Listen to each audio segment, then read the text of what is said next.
நம்ம லைஃப்பில் நம்மளை அதிகமாக இம்பாக்ட் பண்ணுற ஒரு ஈவெண்ட் கேட்டால் நீங்கள் எதை சொல்லுவீங்க? எலெக்ஷனை சொல்லலாமா? எலெக்ஷன் சொல்கிறத விட அந்த எலெக்ஷன் டைமில் கேம்பெயின் நடக்கும்ல, பொலிட்டிக்கல் கேம்பெயின். அது ஆல்மோஸ்ட் ஒரு திருவிழா மாதிரி நடக்கும்ல. எல்லா கட்சியும் வந்து மாநாடு போடுவாங்க, பேசுவாங்க, அதை வந்து நம்ம டிஸ்கஸ் பண்ணுவோம், நம்ம நியூஸ்க்கு வரும். பட் எல்லா மக்களுக்குமே அந்த ஒரு தலைவர் பேசுகிறாருன்னா அந்த ஃபுல் ஸ்பீச் நம்மளால் கேட்க முடியாதுல்ல. அவர் ஒரு 1 hour பேசியிருப்பாரு. அந்த 1 hour ஸ்பீச்சை ஒரு கடைசி மக்களுக்கு கடைசியாக ஒரு ஸ்லோகனாக போய் சேரும். அவங்க என்ன அச்சீவ் பண்ண ஆசைப்படுறாங்க அப்படின்ற ஒரு பெரிய விஷயத்த நிறைய ஸ்லோகன்ஸை தான் நமக்கு மக்கள்கிட்ட சொல்லுவாங்க. ஸோ ஒரு பொலிட்டிக்கல் பார்ட்டிக்கும் அவங்களோட மக்களுக்கும் ரீச் பண்ணுறதுக்கான ஈஸியஸ்ட் கம்யூனிகேஷன் எதுனா ஸ்லோகன். உங்களுக்கு யோசிக்க முடியல, ஒரு ஃபுல் ஸ்பீச்சில் கிடைக்கிற கிளாரிட்டியை விட அந்த ஸ்லோகன்லேயே அவங்களோட எய்ம் தெரிஞ்சிருக்கும்ல. ஸோ இவங்க வந்து ஒரு அசிஸ்டன்ட் ப்ரொஃபஸர். இவங்க என்ன பண்ணுறாங்கன்னா, எல்லா பொலிட்டிக்கல் பார்ட்டிஸும் அந்த ஸ்லோகன் சொல்கிறாங்களே, அந்த ஸ்லோகன் வந்து கேர்ள்ஸ் எப்படி பார்க்குது, ஒரு ஃபெமினிஸ்ட் பெர்ஸ்பெக்டிவ்ல அந்த எல்லா ஸ்லோகன் அனலைஸ் பண்ணி பார்க்கும்போது ஜெண்டர் ஈக்குவாலிட்டியாக இருக்கா இல்லை பேட்ரியார்க்கியாக இருக்கான்னு அனலைஸ் பண்ணி ஒரு ஆர்டிகல் கொடுத்துருக்காங்க. ஸோ இந்த ஆர்டிகலை கண்டெக்ஸ்டாக வச்சுக்கிட்டு வருஷம் நடக்கிற இந்த பொலிட்டிக்கல் கேம்பெயினில் இந்த ஸ்லோகன் வந்து ஜெண்டர் நியூட்ரலிட்டியாக இருக்கான்னு அனலைஸ் பண்ணலாம். ஸோ ஃபஸ்ட்டு என்ன பண்ணலாம்னா, நான் சில ஸ்லோகன்ஸ் தரேன். இந்த ஸ்லோகன்ஸை ஜென்ரல் பாயிண்ட் ஆஃப் வியூ பார்த்தா நார்மலாக தான் இருக்கும். ஃபெமினிஸ்ட் பாயிண்ட் ஆஃப் வியூ பாருங்க. அதாவது அந்த ஸ்லோகன் வந்து கேர்ள்ஸ் எப்படி பார்க்குதுன்னு பார்க்குறோம்ல, அது ஃபெமினிஸ்ட் பெர்ஸ்பெக்டிவ். ஸ்டார்ட் பண்ணலாம். சக்தி கா பிரதீக், மா கா ரூப். யாரை சொல்றாங்க? பெண்களை சொல்றாங்க. பெண்கள் யாருன்னா சக்தியின் அடையாளம், தாயின் உருவம். ஸோ இது ஒரு பெர்ஸ்பெக்டிவா. இப்போ அடுத்த ஸ்லோகன், பெட்டி பச்சாவ் பெட்டி பதவ். பெண்களை காப்போம். நம்ம யாரை சக்தின்னு சொன்னோமோ அவங்க என்ன பண்ணணும்? பாதுகாக்கணும். பெண்களை பாதுகாப்போம், பெண்களுக்கு கல்வி கொடுப்போம்னா யார் கொடுக்குறா? யாரு பெரிய சக்தியோ ஜெண்டரில் பார்த்தா அவங்க தானே தரணும். அப்போ நம்ம யாரை பவர்ஃபுல் சொல்றோமோ அவங்க நம்ம என்ன பண்றோம்? நாம தரோம். 2 பெர்ஸ்பெக்டிவ் இருக்கு. எல்லாருக்கும் தெரிஞ்ச பெர்ஸ்பெக்டிவ் தான். ஒன்று கடவுளாக பார்ப்போம், இல்லைனா ரொம்ப வீக்காக இருக்காங்க, சேஃப்கார்ட் பண்ணணும். இப்போ அடுத்த ஸ்லோகன், கர்கி லட்சுமி, வீட்டின் கடவுள் பெண்கள். ஸோ ஜென்ரலாக பார்க்கும்போது அது ரெஸ்பெக்ட் தர மாதிரி இருக்கும். ஒரு வீட்டோட கடவுளே வந்து பெண்கள் சொல்கிற மாதிரி இருக்கும். But once again political parties, இந்தியாவை டிரான்ஸ்ஃபார்ம் பண்ண சொல்கிற பொலிட்டிக்கல் பார்ட்டிஸ் ஒரு கேர்ளை வீட்டுக்கு கூட தான் லிங்க் பண்ணி பார்க்குறாங்க. லிங்க் பண்ண முடியுதா? இதே ஸ்லோகன் என்ன சொல்லலாம்? இந்த அரசாங்கத்தின் கடவுள் பெண்கள் சொல்லலாம், இல்லைனா இந்த அரசாங்கத்தின் தலைவர் பெண்கள் சொல்லலாம். 2 ஸ்லோகனுக்கும் டிஃபரன்ஸ் இருக்குல்ல. இப்போ அடுத்து பார்க்கலாம். மகிழான் கி சர்க்கார், சுரக்ஷா ஆ சம்மன். எனக்கு ஃபுல் மீனிங் தெரியல, அப்படியே ஆட்டோ டிரான்ஸ்லேஷன் பண்ணதுல வந்தது. பெண்களின் ஆட்சி என்பது பாதுகாப்பும் மரியாதையும். அடுத்த ஸ்லோகன், மகிழான் கி விகாஸ் கி லியை ஓட்டு டூ. பெண்களை டெவலப் பண்றதுக்காக ஓட்டு போடுங்க. அப்ப இந்த எல்லா ஸ்லோகனும் ஒரு கேர்ள் எப்படி பார்க்குது? ஒரு ட்ரெடிஷனல் சொசைட்டி எப்படி பார்க்குமோ அதே மாதிரி பார்க்குதுல. கடவுளா பார்க்கும், விக்டிமா பார்க்கும், அவங்கள சேஃப் பண்ணணும் பார்க்கும், அவங்களுக்கான டெவலப்மெண்ட்டை நம்ம தரணும் பார்க்கணும். நாம கிவர், அவங்க வாங்குறாள், மதரா பார்க்கும். அப்ப இந்த எல்லா ஸ்லோகனும் இந்த 21st century உருவாக்கப்பட்ட slogan. So what is the conclusion? எல்லா பொலிட்டிக்கல் பார்ட்டிஸும் கடைசி எலெக்ஷன் வரைக்கும் எல்லா டெக்னாலஜிலையும் அப்டேட் ஆயிடுச்சு. சோஷியல் மீடியால இருந்து ஏஐ வரைக்கும் இந்த எல்லா அப்டேட்டையும் பொலிட்டிக்கல் பார்ட்டிஸ் எலெக்ஷன் கேம்பெயின்ல பயன்படுத்துறாங்க. பட் இன்னும் எதை மட்டும் மாத்தல?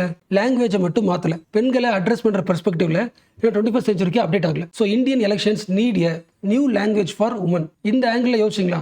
எல்லா டெக்னாலஜியும் அப்டேட் பண்ணிக்கிட்ட பொலிட்டிக்கல் பார்ட்டிஸ் இந்த ஸ்லோகன்ல பெண்களை பார்க்குற விதம் மட்டும் ஏன் அப்டேட் பண்ணல? என்ன ரீசன்னா, அந்த ஸ்லோகனை உருவாக்குற அந்த ஒரு டேபிள் இருக்குல்ல, ஸ்ட்ராட்டஜி டேபிள் இருக்குல்ல, அந்த ஸ்ட்ராட்டஜிஸ்டாக இருக்கிறது எல்லாருமே மேலே இருக்காங்க. Most of the political parties அவங்க உருவாக்குற ஸ்ட்ராட்டஜிஸ்ட்ல கேர்ள்ஸ் கிடையாது. அப்போ ஸ்ட்ராட்டஜி டேபிள்லேயே பெண்கள் இல்லாத போது பெண்களுக்கான ஸ்லோகன்ஸ் வராது. அண்ட் உங்க எல்லாருக்குமே தெரியும், ரீசெண்ட் டைமில் உமனோட ஓட்டிங் நம்பர் அதிகமாகிட்டே இருக்கு. அது ஒரு பெஸ்ட் எக்ஸாம்பிள் மகாராஷ்டிராவில் ஒரு பொலிட்டிக்கல் பார்ட்டி ஜெயிச்சதுக்கான மெயின் ரீசனே உமனோட ஓட்டிங் பேட்டர்ன் சொல்றாங்க. அப்போ இந்த காலகட்டத்தில் ஒரு பொலிட்டிக்கல் லீடர் வந்து எலெக்ஷன் கேம்பெயின் பண்ணும்போது அவரோட ஸ்லோகன்ஸ் கேர்ள்ஸை பேஸ் பண்ணி எப்படி இருக்கணும்? Women should be the political லீடர்னு பேசணும். பெண்களுக்கான பாலிசியை பெண்களே உருவாக்குவாங்க. நிதி பனாயங்கி நாரிகி சோச்ஸே, எல்லா சட்டங்களும் பெண்களின் சிந்தனையிலிருந்து உருவாக்க வேண்டும். The policy will be shaped by women's thinking. நெற்றி நாக்கி நாரி, not just a woman, a leader. சம்மன் தபி மிலேகா, ஜப் நெட்ரிட்வா மிலேகா. பெண்களிடம் தலைமை இருந்தால்தான் மரியாதை வரும். Respect will come only when there is a leadership. இந்த ஸ்லோகன்ஸ் எப்படி இருக்கு? ப்ராக்ரெசிவா இருக்குல்ல. மூணு பார்க்குற பெர்ஸ்பெக்டிவ் டிஃப்ரெண்டாக இருக்குல்ல. ஸோ ஜென்ரலாக பார்க்கும்போது இதெல்லாம் வேர்ட்ஸ் மாதிரி தெரியும். பட் இந்த வேர்ட் என்ன பண்ணுது? இந்த வேர்ட்ஸ் மைண்டுக்குள்ளே வந்து ஒரு மூணு பற்றின பெர்ஸ்பெக்டிவே சேஞ்ச் பண்ணுது இல்லை. ஸோ ஸ்லோகன்ஸ் வழியாக இந்தியாவின் மனங்களை மாற்ற முடியும். நம்ம யூபிஎஸ்சி பாயிண்ட் ஆஃப் வியூவில் சொல்லணும்னா, better slogans can create the better democracy. So just இந்த ஸ்லோகனோட லாங்குவேஜ் மாற்றுறது வழியாக இந்தியாவோட டெமோக்ரஸியை இன்க்ளூசிவ் பாலிடிக்ஸை கொண்டு வர முடியும். ஸோ நீங்கள் ஃபெமினிஸ்டாக இருக்கீங்கன்னா பாலிடிக்ஸில் நீங்கள் சேஞ்ச் பண்ண வேண்டியது இல்லை சேலஞ்ச் பண்ண வேண்டியது 2. ஒன்று, ட்ரெடிஷனல் ஸ்லோகனை ப்ராக்ரெசிவாக மாற்றணும். இது ஒன்று. 2வது, ஒரு உமன் பாலிடிக்ஸ் வரும்போது அவங்களோட ஐடியாவை டிஸ்கஸ் பண்றதை விட அவங்களோட ட்ரெஸ், அவங்களோட வாய்ஸ் டோனு, அவங்களோட ஸ்டேட்டஸ் என்ன, அவங்களோட அப்பியரன்ஸ் என்ன. அதாவது ரொம்ப சிம்பிளா சொல்லணும்னா, ஒரு பொம்மையை பார்க்குற மாதிரி பார்க்குறாங்க. ஸோ ஒரு இண்டிவிஜுவல் பொம்மையை பார்க்கும்போது அவனோட அச்சீவ்மெண்ட் நமக்கு தெரியாது. த அச்சீவ்மெண்ட் வில் பி ஷேடோட். அவனோட அப்பியரன்ஸ் மட்டும் தான் தெரியும். இந்த சேலஞ்ச் என்ன பண்ணி ஆகணும்? ஓவர்டேக் பண்ணணும். ஸோ ஓரளவுக்கு புரிஞ்சிச்சுல. இந்த ஆர்டிகல் அந்த ஆத்தர் வந்து ரொம்ப சிம்பிளா முடிச்சிட்டாங்க. இன்னமும் எலெக்ஷன் கேம்பெயின்ல பெண்கள்கிட்ட பேசும்போது கேஸ் விலையை குறைக்கிறோம், எலக்ட்ரிசிட்டி ஃப்ரீயா தரோம், இந்த பார்வையிலே பேசிட்டு இருக்காதுங்க. அடுத்த லெவலுக்கு போங்க. Woman is a leader. உங்களுக்கு என்ன தேவையோ உங்களுக்கான பாலிசி நீங்களே உருவாக்க முடியும். எலெக்ஷன்ல பார்ட்டிசிபேட் பண்ணுங்க. இந்த மாதிரி ஸ்லோகனை உருவாக்குங்க.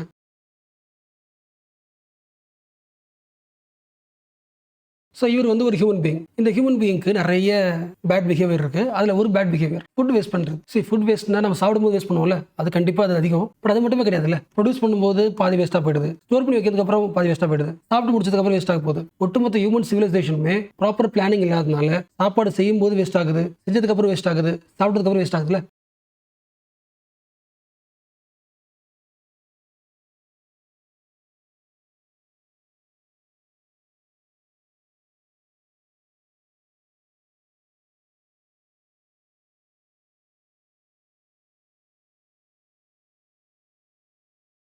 ஹியூமன் பீயிங்ஸ்க்கு நிறைய பேட் பிஹேவியர் இருக்கு. அதுல ஒரு முக்கியமான பிஹேவியர் ஃபுட்டை வேஸ்ட் பண்றது. கரெக்டா?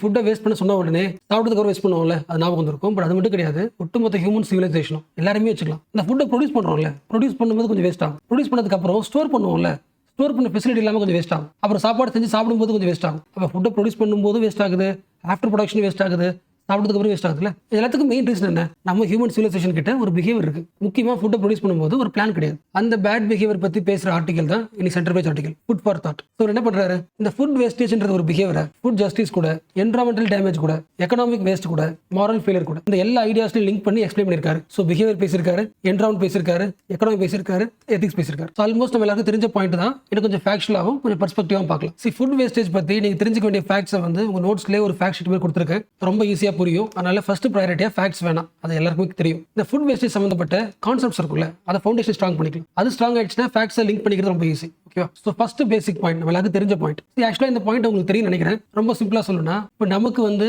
ஒரு நாளைக்கு ரொம்ப சிம்பிளா நம்ம எவ்வளவு சாப்பிடுவோமோ, ஃபார் எக்ஸாம்பிள் 1 கிலோ அரிசி நமக்கு தேவைப்படும். நாம எவ்வளவு டிமாண்ட் பண்றோமோ அந்த டிமாண்டுக்கு ஏற்ற மாதிரி தான் ஏதோ ஒரு ஊர்ல ஒரு ஃபார்மர் என்ன பண்ணுவாரு, நமக்கான அரிசியை உருவாக்குவார். இது தெரியும்ல, அதான மார்க்கெட். எல்லா மக்களுக்கும் எவ்வளவு தேவையோ அந்த டிமாண்ட் ஏற்ற மாதிரி தான் ப்ரொடக்ஷன் நடக்கும். ஃபார் எக்ஸாம்பிள், எனக்கு இந்த மாசம் 5 கிலோ அரிசி வேணாம், 1 கிலோ போதும் அப்படின்னு நீங்க மார்க்கெட்ல கேட்காம விட்டீங்கன்னா அடுத்த மாசம் ப்ரொடக்ஷன் என்ன பண்ணலாம், குறைச்சிருவாங்க. அப்படி என்ன சாப்பிட்றீங்களோ that is indirectly link with production.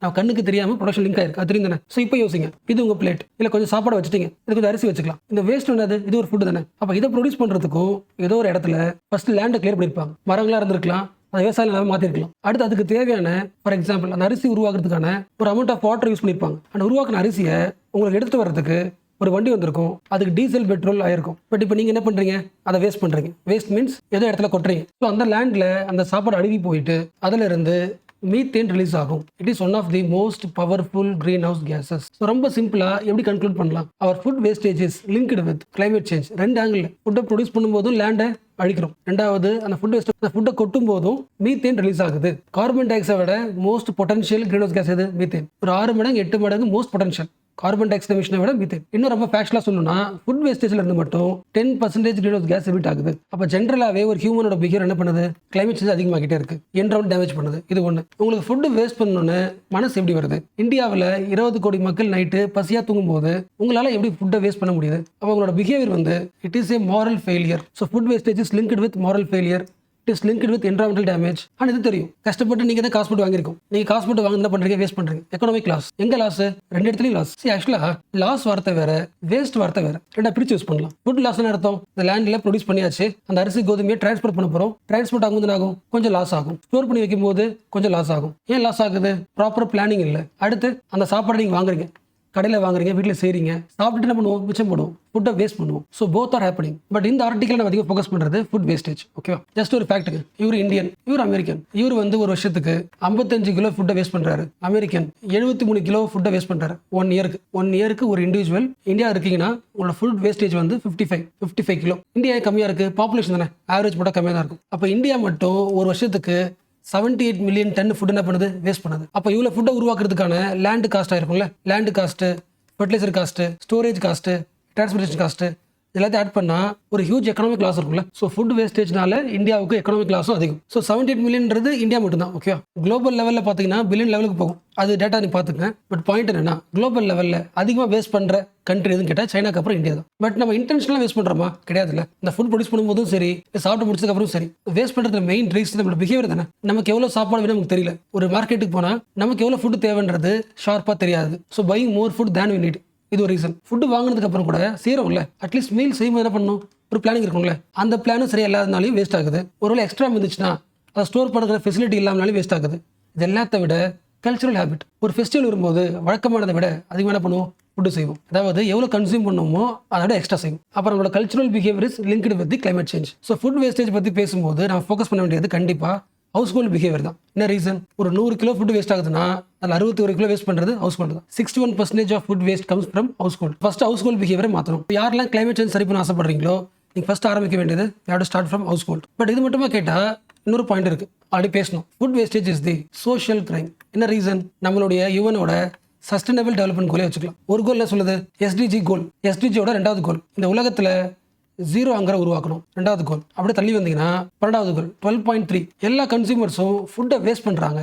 அந்த ஃபுட் வேஸ்டேஜை குறைக்கணும். இப்போ ஒரு ஏரியாவில் ஹங்கர் இருக்கு, இன்னொரு ஏரியாவில் ஃபுட் வேஸ்டேஜ் இருக்கு. அப்போ இதை லிங்க் பண்ணி பார்க்கும்போது we are doing socially some crime. So author என்ன சொல்றாருன்னா 2 லெவலில் ஃபோக்கஸ் பண்ணணும். India must focus on 2 things. நமக்கு தெரிஞ்ச பாயிண்ட் தான், பட் அகைன் ஸ்ட்ரெஸ் பண்ணுறாரு. ஃபர்ஸ்ட் சேஞ்ச் வந்து ஹவுஸ் ஹோல்ட் லெவலில், 2வது வந்து சிஸ்டமிக் லெவலில். ஹவுஸ் ஹோல்ட் என்ன பண்ணணும்? Plan your shopping, store your food smartly. At least ஃபுட்டை கரெக்டாக ஸ்டோர் பண்ணுங்க. மிச்சம் மீதி இருக்கும்ல, அந்த மிச்சம் மீதியில இருந்து ஒரு கிரியேட்டிவ் உருவாக்குங்க. ஒரு சூப் உருவாக்கலாம், இல்லை ஏதாவது ரோல் உருவாக்கலாம். So get creative with left over. 4வது, அட்லீஸ்ட் அந்த ஃபுட் வேஸ்டேஜ்ல இருந்து ஒரு கம்போஸ்ட் உருவாக்குங்க. நம்ம லேண்டுக்கு உரமா மாத்திர மாதிரி ட்ரை பண்ணுங்க. எதுவுமே முடியலையா, அட்லீஸ்ட் அந்த ஃபுட்டை பண்ணுங்க, டொனேட் பண்ணுங்க. So this will create a massive impact. இது ஒரு லெவல். நெக்ஸ்ட் சிஸ்டம் லெவலில், ப்ரொடக்ஷன் லெவலில் better gold storage, transport infrastructure strong பண்ணணும். ரொம்ப முக்கியமானது ஃபுட் ஷேரிங் ஆப்ஸ் உருவாக்கணும். இந்த ஒரு ஐடியா கொண்டு வரவங்களுக்கு சப்சிடிஸ் தரணும். அப்போ என்ன ஆகும்? நம்ம வீட்டில் எக்ஸ்ட்ரா ஃபுட் இருந்தால் என்ன பண்ணலாம்?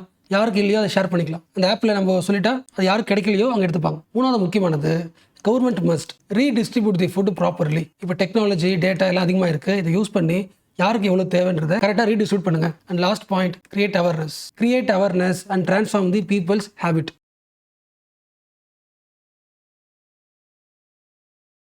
ஸோ டாபிக் உள்ள போகிறதுக்கு முன்னாடி ஆஸ் யூஷுவல் ஒரு எக்ஸாம்பிள் சொல்கிறேன், அண்டர்ஸ்டாண்ட் ஆகுதான் சொல்லுங்க. இது ஒரு ஊர், அது இன்னொரு ஊர். இந்த ஊருக்காரங்க இங்கே உள்ள வந்து ஒரு 20 பேரை கொலை பண்ணிட்டாங்க. கொலை பண்ணிட்டு அடுத்த வருஷமே நம்ம 2 பேரும் ஃப்ரெண்டாக போயிடலான்னு சொல்லிட்டா அக்செப்ட் பண்ணலாமா பண்ணக்கூடாது. ஸோ ஓரளவுக்கு ஐடியா மாறும். பட் சைனா எப்பெல்லாம் இந்தியா அடிக்குதோ, இந்தியாவோட பார்டரில் எப்பெல்லாம் சண்டை போடுதோ, ஃபார் எக்ஸாம்பிள் இந்தியாவுக்கும் சைனாவுக்கும் இந்த லைன் ஆஃப் ஆக்சுவல் கண்ட்ரோல் இருக்குல்ல, நிறைய இடத்துக்கு போகுது. அதில் லடாக் பகுதி இருக்குல்ல, லடாக் பகுதியில் கல்வான் வேலி. ஒருவேளை இந்த ஈவெண்ட் தெரியாதுன்னா ரொம்ப சிம்பிளாக எடுத்துக்கலாம். சைனா இந்தியா பார்டரில் லடாக் இடத்துல சைனா இந்தியன் சோல்ஜர்ஸை 20 பேர் கொண்டுச்சு. இதுக்கப்புறமும் இந்தியா வந்து சைனாவை நம்புமா? 2 கண்ட்ரி நடுவில் ட்ரஸ்ட் இருக்குமா? இருக்காதுல்ல. பட் எல்லா வாட்டியும் இந்தியா சொல்றது என்னன்னா, சைனா கூட இந்தியாவோட ரிலேஷன்ஷிப் ஸ்ட்ராங்கா இருக்கணும்னா, இல்ல கோஆபரேட்டிவா இருக்கணும்னா ஒரே விஷயம், ஒன்லி த்ரூ டயலாக். இது யார் சொல்லியிருக்கா? Prime minister Modi. ஓரளவுக்கு புரிஞ்சா? நம்ம பார்டர்ல 20 பேரை சாகடிச்சிட்டாங்க. இந்தியா என்ன சொல்லுது? பட் பரவாயில்ல, என்ன பண்ணலாம்? பேசலாம், 2 கண்ட்ரியும் பேசலாம். 2 பேரும் பேசினாதான் ஸ்டெபிலிட்டி ஸ்ட்ராங்கா இருக்கும், ரிலேஷன்ஷிப் ஸ்ட்ராங்கா இருக்கும், ஒரு குளோபல் ப்ராஸ்பரிட்டி உருவாக்க முடியும். இது மோடி பாயிண்ட் ஆஃப் வியூ. இது கரெக்டா தப்பா? அதை பத்தி தான் இனி சென்டர் பேஜ் ஆர்டிகல். ஒன்லைன்ல சொல்லுனா, ஒரு சைட்ல பேச்சுவார்த்தை பேசிட்டே இருந்தாலும் இன்னொரு சைட்ல டிஃபென்ஸை ஸ்ட்ராங் பண்ணி தான் ஆகணும். டிஸ்கஷனையும் ஸ்ட்ராங் ஆக்கணும், அதுக்கு ஈக்குவலா டிஃபென்ஸையும் ஸ்ட்ராங் ஆக்கணும். இதான் ஒன்லைன் ஐடியா. பட் ஆத்தர் ஏன் அப்படி சொல்றாரு? அதுக்கு ரீசன்ஸ் இருக்கும்ல, அந்த பாயிண்ட்டை தான் அப்டேட் பண்ணிக்க போறோம். ஸோ ஆத்தர் சொல்ற ஃபர்ஸ்ட் ரீசன், ஐடியாலஜி வேற, ரியல் பாலிடிக்ஸ் வேற. ரொம்ப சிம்பிளா சொல்லணும்னா, நீ ரொம்ப வீக்கா இருக்கு, டிஃபென்ஸ்ல ஒண்ணுமே கிடையாது. நீ அந்த சிச்சுவேஷன்ல சைனா உன்னை ஈக்குவல் ஃப்ரெண்டா பார்க்குமா? வாய்ப்பே இல்லை. உனக்கு கேப்சர் பண்ண தான் ட்ரை பண்ணும். அப்போ ஃப்ரெண்ட்ஷிப்பாக இருக்கிறது கூட உனக்கு ஒரு ஸ்ட்ரென்த் தேவை. ஸோ சைனா கூட ஃப்ரெண்ட்ஷிப் ஒர்க் ஆகணும்னா you have to be strong. நீ எவ்வளோ ஸ்ட்ராங்காக இருக்கியோ அதை பொறுத்து தான் பேலன்ஸாக இருப்பான். ஸோ கன்சிலேஷன் முக்கியம் தான், பீஸா போகிறது முக்கியம் தான். அட் த சேம் டைம் இன்னொருத்த உள்ள வராமல் ரிட்டர்ன்ஸ் பண்ணாமல் பார்த்துக்கணும். அதுக்கு நம்ம ஸ்ட்ராங் ஆகணும். அண்ட் இன்னொரு ஆப்வியஸ் ரீசன் எல்லாருக்கும் தெரிஞ்சது, சைனாவோட ஸ்ட்ராட்டஜி என்னன்னா, இந்தியாவோட பார்டர் டிஸ்டர்ப் பண்ண உடனே சரி ஓகே பேச்சுவார்த்தை நடத்தலாம், டிஸ்கஷன் பண்ணும். கொஞ்ச நாளைக்கு அப்புறம் அகைன் டிஸ்டர்ப் பண்ணும், அகைன் பேச்சுவார்த்தைக்கு வரும். ஸோ சைனாவோட பேட்டர்ன் பார்க்கும்போது இப்படி தான் இருந்திருக்கு. டிஸ்கஷன் ஒரு டூலாக வச்சுக்கிட்டு அந்த டைம்ல எஸ்கேப் ஆயிட்டு மறுபடியும் இன்னொரு வருஷம் பண்ணும், அட்டாக் பண்ணும். ஸோ ஃபர்ஸ்ட் நம்ம பிலீவ் பண்ண வேண்டியது, ஆட்டோமேட்டிக்கா நேச்சுரலா ஹிஸ்டாரிக்கலா இந்தியாவுக்கும் சைனாவுக்கும் லாங் கான்ஃபிளிக்ட் இருக்கு. அப்போ சைனா கூட டைலாக் ஸ்டார்ட் பண்ணலான்னு பிரைம் மினிஸ்டர் சொல்றது ஜஸ்ட் டிப்ளமேட்டிக்கா எடுத்துக்கணுமே தவிர நம்ம சாஃப்டா போறோம்னு அர்த்தம் கிடையாது. என்ன ரீசன்? இது இந்தியா சைனா. இந்தியாவோட சைனாவோட எக்கனாமி 4 மடங்கு பெருசு, 4x பிகர். அப்போ நெய்பர்ஹுட்லேயே ஒருத்தர் இவ்வளவு ஸ்ட்ராங்கா இருக்கானா, அந்த கண்ட்ரி எப்போ வேணா இந்தியாவை அட்டாக் பண்ண சான்ஸ் இருக்கு. ஸோ மிலிட்டரி ஸ்ட்ராங்கா இருக்கணும். இது எல்லாத்தோட முக்கியமானது, நம்ம யாரு ஃப்ரெண்டு நினைக்கிறோமோ, யூஎஸ்ஏ பிரசிடென்ட் யாரு? ட்ரம்ப் மோஸ்ட்லி ஐடியாலஜி ஃபாலோ பண்ண மாட்டாரு. அவரை பொறுத்த வரைக்கும் ஐடியல் விஷயம் கிடையாது, டீல் தான் விஷயம். நாளைக்கு என்ன பண்ணலாம்? எப்படி ரஷ்யா உக்ரைன் வரல, உக்ரைன் எதுவுமே சொல்லாம ட்ரம்ப்பும் புட்டினும் பேசினாங்களோ, பேசி முடிச்சுட்டு எப்படி உக்ரைனை ஃபோர்ஸ் பண்ணாங்களோ, சேம் லைக் தட் இந்தியாவுக்கும் நடக்கலாம். நாளைக்கு என்ன பண்ணலாம்? ட்ரம்ப், சைனா தான் பெரிய ஆளு, அவங்க கூட ஒரு டீல் போடுவோம். ஸோ யூஎஸ்ஏவும் சைனாவும் டீல் போட்டு இந்தியா ப்ரெஷர் பண்ணலாம், உக்ரைன் இடத்துக்கு இந்தியா வரலாம், என்ன வேணா நடக்கலாம். ஸோ இந்த காலகட்டத்தில் யூஎஸ்ஏ இந்தியா ஃப்ரெண்ட்ஷிப் எப்போதுமே ஸ்ட்ராங்காக இருக்குன்னு சொல்ல முடியாது. இது ஒரு பெர்ஸ்பெக்டிவ். ரெண்டாவது, இந்த காலகட்டத்தில் உன்னோட மிலிட்டரி சப்போர்ட்டுக்கு அமெரிக்காவை நம்ப முடியாது, நீ ஸ்ட்ரென்தன் பண்ணி ஆகணும். என்ன ரீசன்? யூஎஸ் என்ன பண்ணுது? இது வரைக்கும் யாருக்கெல்லாம் சப்போர்ட் பண்ணிச்சோ, யாருக்கெல்லாம் டிஃபென்ஸ் சப்போர்ட் பண்ணிச்சோ, எல்லாருக்கிட்ட இருந்து டிஃபென்ஸ் சப்போர்ட்டை வாங்கிடுது. தன்னோட மிலிட்டரி எக்ஸ்பெண்டிச்சரை பாதியாக குறைக்கிறது தான் ட்ரம்போட பிளான். அது தேவையில்லாமல் மற்ற ஊருக்கு செலவாகுது, அதெல்லாம் அவங்க ஊருக்கு செலவு பண்ண போறாங்க. இப்போ இந்த டைம்ல நீங்க India China dialogue diplomacy start பண்ணலாம்னு சொல்லிட்டு டிஃபென்ஸை ஃபோக்கஸ் பண்ணலனா உங்களுக்கு ஹெல்ப் பண்ணுறதுக்கு மேஜர் கண்ட்ரி யூஎஸ்ஏ வராது. ஸோ இந்த பாயிண்ட் ஆத்தர் ஏன் ஸ்ட்ரெஸ் பண்ணுறாருன்னா ரீசென்ட் டைமில் இந்தியாவோட டிஃபென்ஸ் எக்ஸ்பெண்டிச்சர் கொஞ்சம் குறைஞ்சிருக்கு. இது வந்து ஒரு தப்பான எக்ஸாம்பிள். என்ன ரீசன்னா டிஃபென்ஸ்ன்றது ஒன் டைம் இன்வெஸ்ட்மெண்ட் கிடையாது. ஃபார் எக்ஸாம்பிள் அடுத்த வருஷம் வார் வருதுன்னா அடுத்த வருஷம் எல்லா பொருளும் வாங்கிக்கலாம்னு சொல்ல முடியாது. டிஃபென்ஸ்ன்றது கொஞ்சம் கொஞ்சமாக கலெக்ட் பண்ண வேண்டிய விஷயம். ஸோ உடனடியாக we have to do critical military reforms. நம்ம கண்ட்ரிக்கு தேவையான aircraft, submarine, drones, smart surveillance system இது எல்லாத்தையும் வாங்குறதுக்கு அட்லீஸ்ட் 10 வருஷம் ஆகும். இந்த 10 வருஷத்துல ஏதாவது ஒரு வருஷம் நீ காசு கம்மி பண்ணிட்டுனா ஃபியூச்சர்ல ப்ராப்ளம் வரும். ஸோ சைனா கூட நீ பீஸா இருக்கிறது ஒரு பக்கம் இருந்தாலும் இன்னொரு சைடு என்ன பண்ணணும்? Quad, India, USA, Japan, Australia நீங்க நாலு பேர் என்ன பண்ணுங்க? ஜாயிண்ட் மிலிட்டரி எக்ஸசைஸ் பண்ணுங்க. ஸோ யூஎஸ் கூட, ஜப்பான் கூட, ஆஸ்திரேலியா கூட பண்ற மிலிட்டரி எக்ஸசைஸ் உனக்கு ரியல் டைம்ல இல்ல ஃபியூச்சர்ல சைனா கூட சண்டை போடுறதுக்கு யூஸ்ஃபுல்லா இருக்கும். ஒரு வேல்யூபிள் எக்ஸ்பீரியன்ஸ் சொல்லி கொடுக்கும். So what is the conclusion? We want peace. We will talk for peace, but we are also ready if peace fails. So this is the main core of this article. But once again, notesல revision பண்ணுங்க. So இன்னைக்கு முக்கியமான ஆர்டிகல்ஸ்லாம் முடிச்சாச்சு. அடுத்து இன்னைக்கு பேப்பர்ல இருக்கிற சில இம்பார்ட்டன்ட் நியூஸ் பார்க்கலாம். ஸோ இன்னைக்கு பேப்பர்ல இருந்து நீங்க அப்டேட் பண்ணிக்க வேண்டிய ஃபர்ஸ்ட் நியூஸ் இந்த ஹெட்டிங் படிங்களேன். SEBI to form panel to review the conflict of interest provision. So 3 பாயிண்ட்ல செபி ஒரு பேனல் ஃபார்ம் பண்றாங்க. எதை பத்தி? Conflict of interest. ரொம்ப சிம்பிள் அப்டேஷன் தான், ஸ்டார்ட் பண்ணலாம். ஸோ ஃபர்ஸ்ட் நான் ஒரு எக்ஸாம்பிள் சொல்றேன். அந்த எக்ஸாம்பிள் புரியுதான்னு சொல்லுங்க. ஸோ இது வந்து அபார்ட்மெண்ட், நிறைய வீடு இருக்கு. இந்த ஃபுல் அபார்ட்மெண்ட்டுக்கும் ஒரு வாட்ச்மேன். ஓகே, இவரோட வேலை என்ன? எல்லா வீட்டையும் சேஃப்டியா பாத்துக்கிறது. பட் இந்த செக்யூரிட்டிக்கு இந்த அபார்ட்மெண்ட்ல ஒரு வீடு அவர் பேர்ல இருக்கு. அப்படி இருந்துச்சுன்னா எல்லா வீட்டையும் ஒரே மாதிரி பாப்பாரா? வாய்ப்பு கிடையாதுல்ல. அவரோட வீட்டை எக்ஸ்ட்ரா ஒரு கன்சர்ன் வச்சிருப்பார்ல. இதுக்கு பேர் தான் கான்ஃப்ளிக்ட் ஆஃப் இன்ட்ரெஸ்ட். அதாவது நீ செய்ய வேண்டிய வேலையில ஒரு ப்ராப்ளம் வரும். என்ன ரீசன்? அந்த வேலையில உனக்கு ஒரு இன்ட்ரெஸ்ட் இருக்கு. ஸோ உனக்கு ஒரு செல்ஃப் இன்ட்ரெஸ்ட் இருக்கும்போது அந்த ஃபுல் வேலை பண்றது கஷ்டம். கரெக்டா? எத்திக்கலாக்க தப்பு. கரெக்டா? இப்போ ரியல் எக்ஸாம்பிள் அந்த அப்பார்ட்மெண்ட் இருக்குல்ல, இதுதான் வந்து ஷேர் மார்க்கெட். இந்த ஃபுல் ஷேர் மார்க்கெட்டோட செக்யூரிட்டி யாரு? இந்த வாட்ச்மேன் தான் செபி. அப்போ இந்த செபி ஆஃபீஸ் இருக்குல்ல, இந்த ஆஃபீஸ்ல நிறைய பேர் ஒர்க் பண்ணுவாங்களே, அதில் முக்கியமான ஆஃபீஸர்ஸ், டாப் லெவலில் இருக்கிற ஆஃபீஸர்ஸ்க்கு இந்த ஷேர் மார்க்கெட்ல சில கம்பெனில ஷேர்ஸ் வாங்கியிருக்காங்க. யூஸ்வலா பண்ணுவோம்ல, எல்லாரும் பண்றது. நார்மல் பர்சனே ஷேர் மார்க்கெட்ல இன்வெஸ்ட் பண்றோம்னா செபில ஒர்க் பண்றவங்களுக்கு எல்லாமே தெரியும். ஷேர் மார்க்கெட்டை படிச்சிருப்பாங்க, அப்ப கண்டிப்பா வாங்குவாங்களே. பட் செபில ஒர்க் பண்ணிக்கிட்டு நீ அந்த ஷேர் மார்க்கெட்ல ஒரு கம்பெனியோட ஷேர் வாங்குறனா ஒரு இன்ட்ரெஸ்ட் இருக்கும். நீ எல்லா கம்பெனியும் ஒரே மாதிரி பார்க்க மாட்டேன். நீ எந்த கம்பெனியில் ஷேர் வாங்கிருக்கியோ அதில் எக்ஸ்ட்ரா இன்ட்ரெஸ்ட் இருக்கும்ல. அப்போ இந்த கான்ஃப்ளிக்ட்டை என்ன பண்ணலாம்? இதை அட்ரஸ் பண்ணும். அப்போ இதுக்கு ஒரு கமிட்டி போடலாம். So first point, SEBI has decided to create a high level committee. அந்த கமிட்டியோட மெயின் எய்ம் என்ன? இந்த கான்ஃப்ளிக்ட் ஆஃப் இன்ட்ரெஸ்ட் பற்றி சில ஐடியாஸ் வேணும். இந்த விஷயத்தை எப்படி பார்க்கலாம், எப்படி ரிவ்யூ பண்ணலாம், இல்லை எப்படி ரிஃபார்ம் பண்ணலாம், அதை பற்றி சொல்லுங்க. என்ன ரீசன்? செபியோட சில முக்கியமான போர்ட் மெம்பர்ஸ், டாப் அஃபிஷியல்ஸ் என்ன பண்ணுறாங்க? ஷேர் மார்க்கெட்டில் இன்வெஸ்ட் பண்ணியிருக்காங்க. அப்போ ஷேர் மார்க்கெட்டில் அவங்களுக்கே ஒரு ஃபினான்ஷியல் இன்ட்ரெஸ்ட் இருக்கும்போது அவங்களால எப்படி ஃபேர்னஸாக ஒர்க் பண்ண முடியும்? மக்களுக்கு செபி மேலே ட்ரஸ்ட் இருக்காது. இதை பற்றி ரிவ்யூ பண்ணலாம். இதான் நியூஸ். ஸோ நெக்ஸ்ட் இன்னைக்கு பேஜ் நம்பர் 4ல் இந்த பாட்டம் நியூஸ் இருக்குல்ல, இந்த ஹெட்டிங் படிக்கல. இந்த நியூஸோட கீவேர்டே வந்து செகண்ட் லைன் இருக்குல்ல, ட்ரேட் டெலிகேஷன். இதான் கீவேர்டு. இந்தியாவுக்கும் அமெரிக்காவுக்கும் ஒரு ட்ரேட் டெலிகேஷன் நடக்க போகுது. அதுக்காக அமெரிக்காவில் ஒர்க் பண்ணுற ஒரு ஆஃபீஸர் இந்தியாவுக்கு வந்திருக்காரு. ஸோ நாம தெரிஞ்சுக்க வேண்டிய சில முக்கியமான பாயிண்ட்ஸ். இந்த 2 பேர் யாரு? ரிமைன் பண்ணிட்டீங்களா? மோடி ட்ரம்ப்பை மீட் பண்ண போனாங்க. 2 பேரும் மீடியாவில் பேசினாங்க. அதில் ஒரு முக்கியமான பாயிண்ட், அடுத்த 6 மாசத்துல 2 கண்ட்ரிக்கும் பைலேட்டரல் அக்ரிமெண்ட் நிறைய சைன் ஆகலாம். இது ஃபர்ஸ்ட் பாயிண்ட். இது கூடவே இன்னொரு பாயிண்ட், அமெரிக்காவுக்கும் இந்தியாவுக்குமான ட்ரேட் பேலன்ஸா இல்ல. இந்தியா அமெரிக்காவில் நிறைய பிசினஸ் பண்ணுது, நிறைய எக்ஸ்போர்ட் பண்ணுது. பட் யூஎஸ்ஏ இந்தியா கம்பேர் பண்ணும்போது கம்மியான பொருள் தான் இந்தியாவில் மார்க்கெட் பண்ணுது. ட்ரேட் டெபிசிட்டா இருக்கு. அப்ப நாங்க எங்க மார்க்கெட்டை இந்தியாவுக்கு அலோ பண்ணிருக்கோம். பட் இந்தியன் மார்க்கெட்ல எங்க பொருள் விற்க முடியல. என்ன ரீசன்? டாரிஃப் அதிகமா இருக்கு. அமெரிக்கால இருந்து ஒரு பொருள் வந்து உங்க ஊருக்கு வந்துச்சுன்னா இம்போர்ட் டியூட்டி அதிகமாக்கிறீங்க. ஸோ யூஎஸ்க்கும் இந்தியாவுக்கு உள்ள ட்ரேட் வந்து டெபிசிட்டா இருக்கு, யூஎஸ்ஏக்கு டெபிசிட்டா இருக்கு. பேலன்ஸ் பண்ணணும். அப்போ இன்னும் நிறைய பொருளை இந்தியாவில் நாங்கள் என்ன பண்ணணும்? மார்க்கெட்டில் விற்பனை பண்ணணும். டாரிஃப் அதிகமாக இருக்கு, குறைங்க. இது ட்ரம்ப் சொன்ன பாயிண்ட். இந்த பாயிண்ட்டை இம்ப்ளிமெண்ட் பண்ணுறது தான் இப்போ 5 டே விசிட். ஓரளவுக்கு கோர் இஷ்யூ புரிஞ்சுல. கண்டிப்பாக டெய்லி நியூஸ் ஃபாலோ பண்ணுறவங்களுக்கு புரியும். பட் என் மைண்டில் என்ன இருக்குன்னா, ஒருவேளை ஃப்ரெஷ்ஷாக யாராவது பார்த்தாங்கன்னா புரியாமல் போயிடுமோ, அது ஓடிட்டே இருக்கு. அது நெகட்டிவ் தான். அது அதனால ரொம்ப சிம்பிளாக சொல்கிறேன். நாங்கள் தான் அதிகமாக என்ன பண்ணுறோம்? உங்கள் நாட்டில் இருந்து இம்போர்ட் பண்ணுறோம். பட் நீங்கள் வந்து எங்கள் நாட்டிலேருந்து அதிகமான பொருளை இம்போர்ட் பண்ண மாட்டேங்கிறீங்க. அப்போ நீங்கள் அதிகமாக சம்பாதிக்கிறீங்க, எங்க அலோ பண்ண மாட்டேங்கிறீங்க. இதை சரி பண்ணுங்க. ஃபர்ஸ்ட் இது புரிஞ்சு போச்சா? அலோ பண்ண மாட்டேங்கிறானா புரியுதா?